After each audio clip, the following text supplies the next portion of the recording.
senhor conhece bem o México, o que o senhor acha do Obrador lá? Eu conheço mais ou menos, quer dizer, eu conheço relativamente bem a história do México, especialmente o final do século XIX até o 1940, quando termina o governo Lázaro Cárdenas, né?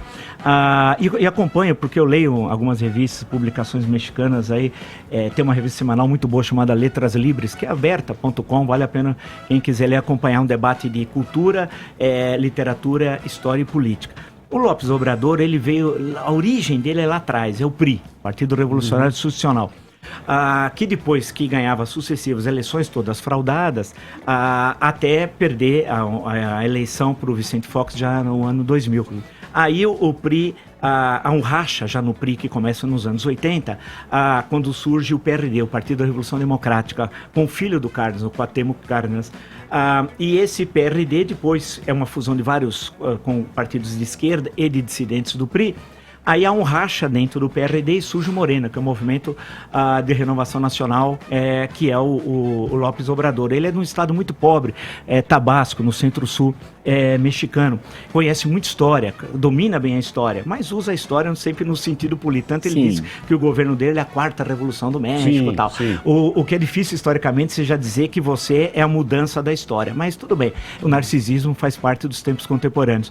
E agora, ele fez um programa ousado. É bom lembrar que a aliança que ele fez na sua aliança política, que inclui mais 2 partidos, tem inclusive um partido evangélico, né, que está fechado com ele, e governando, participando inclusive do governo.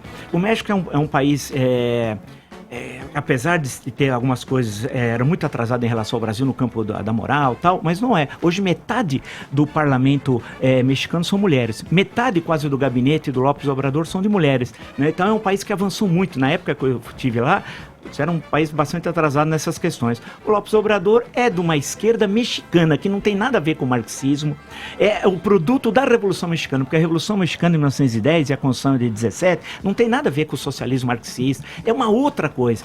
Tem de se entender o México pela leitura da história mexicana. Então é aquele nacionalismo que é antigo, o nacionalismo no México nasce no século XVIII, quando os jesuítas, inclusive um deles, quando são expulsos os jesuítas ainda na época de dominação espanhola, um deles, o Claverheiro, escreve uma história antiga de México que começa assim, e olha, era um cara de elite, os nossos antepassados, vírgula, os astecas, pera um pouquinho, como é que ele faz essa ligação? Mas é isso, o nacionalismo nasce lá no final do século XVIII, está presente na independência mexicana, que é única, não há o Otávio Paz num clássico chamado Labirinto da Solidão, que é um livro todo mundo tem de ler. O Otávio Paz, foi Prêmio Nobel de Literatura, ele mostra como que a independência mexicana ela é totalmente diferente de qualquer outra, né, com a participação popular, né, começa lá em 1810, depois ela, com uma série de mudanças, conclui em 1821.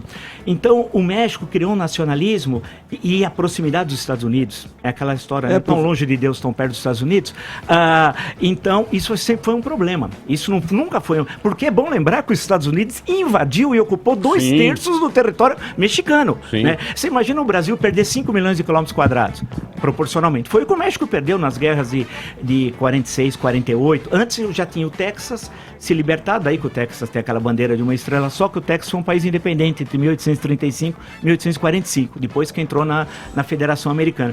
E o Texas pertencia originalmente ao México, né? Então sempre, tanto que nos museus mexicanos de história, sempre tem essa questão da contradição com os Estados Unidos, que marca. Aí o nacionalismo explode, especialmente em 1910, na grande Revolução Mexicana, né? Não tem, insisto, nenhuma das teses da Europa, né? Tanto que a reforma agrária lá é totalmente diferente, não tem nada a ver com a reforma agrária socialista. Cria-se o ejido. O que é o ejido? É a propriedade coletiva, que volta ao período azteca, volta ao século XVI. Você tem o usufruto, você não tem a propriedade é do Estado. Ou são os ejidos individuais, ou os ejidos coletivos. Tanto que o mexicano, na reunião da Terceira Internacional Comunista, fundada em 19, o Lenin pergunta o que é esse ejido, que ele não tem a mínima ideia, acho que o mexicano explicou, ele continuou não entendendo nada, de que é uma coisa que tem a ver com o México, né? Que é muito particular. Então o nacionalismo mexicano tem a ver com a história mexicana, com a proximidade dos Estados Unidos, com o avanço que foi a Revolução de 1910, o México cresceu muito em certo momento, mas tem grandes momentos da história da América Latina, 68, o massacre de Tlatelolco, né, o 2 de outubro, então há toda uma presença da questão cultural nacional e revolucionária no México, mas com a leitura mexicana. E o López Obrador é produto disso. Agora, ele completou um ano de governo. Então, porque a Professor, economia está indo mal. Tem E ele problemas. está com uma popularidade, da uma questão da violência. aprovação. Aí a violência. Então, a violência lá então, ele não é tá barra pesada. ele não parou é... da guerra às drogas é tal. muito e tá... curioso o alinhamento, assim, a relação republicana que ele está tendo com o Trump até. Os dois estão tendo uma relação produtiva. Da questão da... Por quê? Da questão da fronteira. Porque houve deslocamentos da América Central, aí criou-se um problema terrível. Honduras, El Salvador. Honduras, o pessoal adentrava o território mexicano, percorria todo o México e queria entrar à força nos Estados Unidos. Isso criava um problema terrível, inclusive na passagem pelo México. Então a questão que se coloca por López Obrador é, de um lado, a violência ela se acentuou nos anos 90. É bom lembrar que o arcebispo de Guadalajara foi assassinado em 1994 no aeroporto. Né?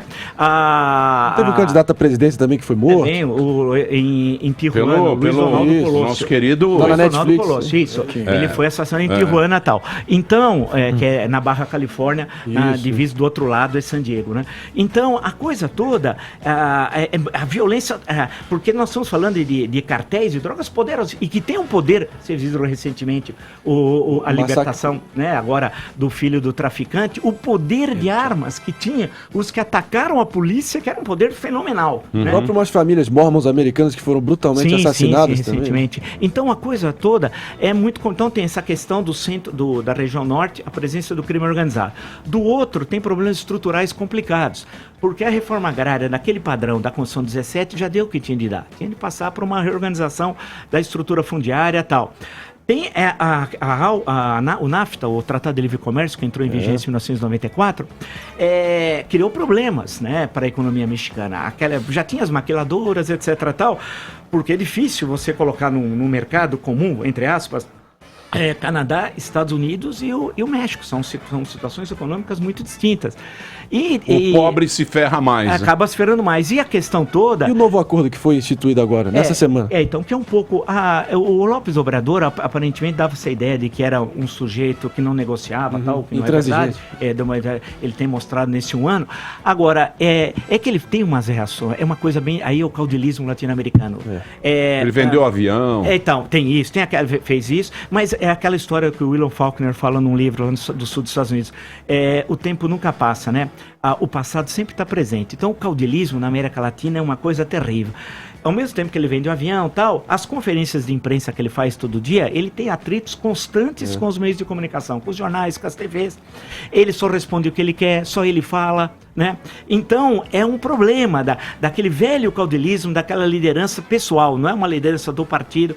Agora, ele está enfrentando problemas, o mandato lá é de 6 anos, né? Vale lembrar, né? Pela reforma constitucional de 33, foi adotada, e é proibida a reeleição, né? Motivo da Revolução de 1910, inclusive.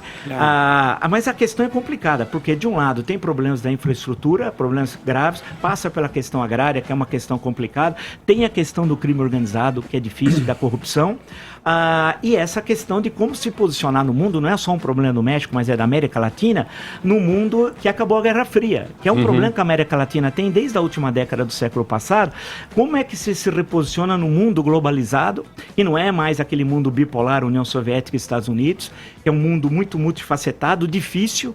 A América Latina deu certo economicamente, você pode pegar Argentina, Brasil, México, esse triângulo que normalmente se fala, até um certo momento, né?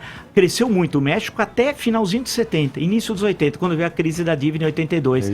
Aí foi uma confusão dos diabos, foi a nacionalização dos bancos, que foi um absurdo, tal. Aí o México acabou perdendo o pé, o mesmo momento que o Brasil perdeu o pé. O Brasil, até fim dos anos 70, foi um país que mais cresceu no mundo ocidental. O Brasil perdeu o pé. 10%. Chegou a crescer 13%. Professor, mas